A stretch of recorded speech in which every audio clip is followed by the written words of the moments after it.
ಇದು ಈ ಸಿದ್ದರಾಮಯ್ಯನವ್ರದ್ದು D K ಶಿವಕುಮಾರ್ದು ಈ ಸದ್ಯಕ್ಕೆ ಬಗೆಹರಿಯಲ್ಲ.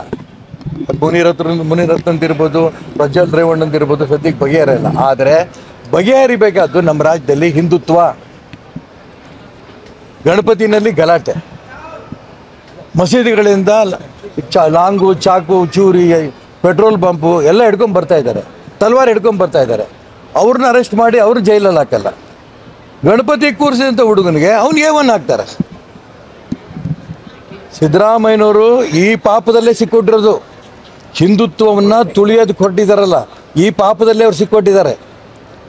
ನಾನು ಅದಕ್ಕೋಸ್ಕರ ಹೇಳ್ತೀನಿ, ಹಿಂದುತ್ವವನ್ನು ದಯವಿಟ್ಟು ತುಳಿಬೇಡಿ. ಯಾರು ತಪ್ಪು ಮಾಡಿದ್ದಾರೆ ಅವ್ರ ಬಗ್ಗೆ ಕ್ರಮ ತಗೊಳ್ಳಿ. A1 A32 ತನಕ ಯಾರು? ಗಣಪತಿ ಕೂರಿಸಿದಂಥ ಕಾರ್ಯಕರ್ತರು, ರಾತ್ರಿ ಮನೇಲಿ ಮಲಗಿದಂಥ ಹಿಂದೂಗಳು.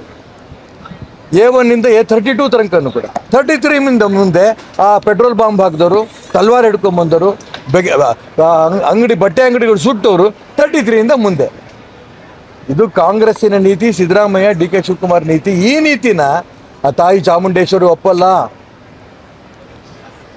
ಈ ರಾತ್ರಿ ಶಿವಮೊಗ್ಗದಲ್ಲಿ ಗೋವುಗಳನ್ನು ಕಳ್ತನ ಮಾಡ್ತಾ ಇದ್ದವ್ರನ್ನ ಹಿಡಿದು ಗೋವನ್ನು ರಕ್ಷಣೆ ಮಾಡಿದ್ದಾರೆ. ಯಾರ ಬಗ್ಗೆ ಆ್ಯಕ್ಷನ್ ತೊಗೊಂಡಿದ್ದೀರಿ? ಎಷ್ಟು ಜನ ಅರೆಸ್ಟ್ ಮಾಡಿದ್ದೀರಿ?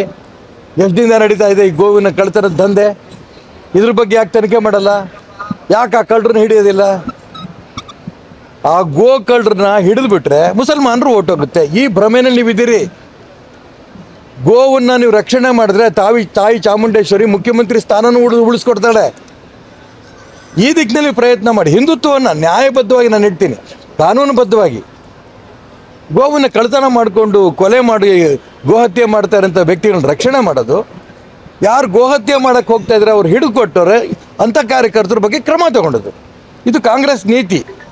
ನಾನು ಅದಕ್ಕೋಸ್ಕರ ಹೇಳ್ತೀನಿ, ಇವತ್ತು ಶಿವಮೊಗ್ಗದಲ್ಲಿ ಎಷ್ಟು ಹಸುಗಳು ಹಿಡಿದಿದ್ದಾರೆ, ಯಾರ್ಯಾರು ಹಿಡಿದಿದ್ದಾರೆ, ಅವ್ರು ಅಷ್ಟೂ ಜನ ಬಗ್ಗೆ ಕ್ರಮ ತಗೊಂಡು ಅವ್ರು ಜೈಲಿಗೆ ಕಳಿಸಿ ಕ್ರಮ ತಗೊಳ್ಳಿ. ನಾನು ಅದಕ್ಕೋಸ್ಕರ ಹೇಳಿದೆ, ಆಗ ಈ ತಾಯಿ ಚಾಮುಂಡೇಶ್ವರಿ ನಿಮ್ಮ ರಕ್ಷಣೆ ಮಾಡ್ತಾಳೆ. ಹಿಂದುತ್ವವನ್ನು ಉಳಿಸಿ, ನ್ಯಾಯಬದ್ಧವಾಗಿ ಉಳಿಸಿ. ಮುಸಲ್ಮಾನರಿಗೆ, ಕ್ರಿಶ್ಚಿಯನ್ರಿಗೆ ತೊಂದರೆ ಕೊಟ್ಟು ಹಿಂದುತ್ವವನ್ನು ಉಳಿಸಿ ಅಂತ ಹೇಳಲ್ಲ. ಮುಸಲ್ಮಾನರು, ಹಿಂದೂಗಳು, ಕ್ರಿಶ್ಚಿಯನ್ರು ನಾವು ಅಂಟಂಬಂದ್ರಂಗೆ ಇದ್ದೀವಿ ರಾಜ್ಯದಲ್ಲಿ. ಆದರೆ ನೀವೇ ಎತ್ಕಟ್ತಾ ಇದ್ದೀರಿ ಮುಸಲ್ಮಾನರನ್ನ. ನೀವು ಏನು ಬೇಕಾದ್ರೂ ಮಾಡ್ಕೊಂಡು ಹೋಗಿ, ನಾವು ನಿಮ್ಮ ರಕ್ಷಣೆ ಕೊಡ್ತೀವಿ ಅಂದ ತಕ್ಷಣ ಒಳ್ಳೆ ಮುಸಲ್ಮಾನರು ಯಾರು ಈ ಬದುಕು ಮಾಡಲ್ಲ. ರಾಷ್ಟ್ರದ್ರೋಹಿ ಮುಸಲ್ಮಾನರು ಗಣಪತಿ ಮೇಲೂ ಕಳ್ಳು ಹೊಡಿತಾರೆ, ಹಿಂದೂಗಳ ಅಂಗಡಿಯನ್ನು ಸುಟ್ಟು ಹಾಕ್ತಾರೆ, ತಲವಾರು ಹಿಡ್ಕೊಂಡ್ಬಿಡ್ತಾರೆ. ಅಂಥವ್ರ ಬಗ್ಗೆ ಕ್ರಮ ತಗೊಳ್ಳಿ. ಆಗ ನಿಮಗೆ ಖಂಡಿತ ತಾಯಿ ನಿಮ್ಮ ರಕ್ಷಣೆ ಕೊಡ್ತಾಳೆ.